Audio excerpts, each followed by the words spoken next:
আসসালামু আলাইকুম দর্শক, আজ আমরা দেখব যে আপনার কম্পিউটারটি কিভাবে আপনি হ্যাক হওয়া থেকে অথবা মিসইউজ থেকে রক্ষা করবেন।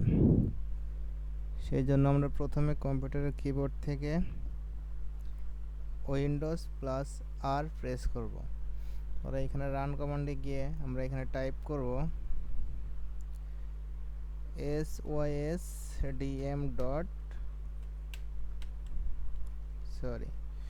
ডট cpl টাইপ করে এন্টারে হিট করব।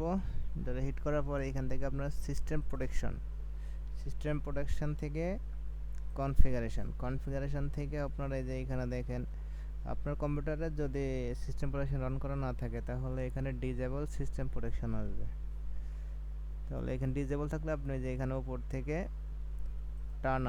Turn on system protection click করবেন, দেন অ্যাপ্লাই না ওকে অ্যান্ড ওকে, দেন আপনার কম্পিউটারটি সিস্টেম প্রোটেকশন অন হয়ে গেলে এখন আপনার কম্পিউটারটি যে কোনো মিসইউজ বা হ্যাক হওয়া থেকে রক্ষা পাবে। Thank you.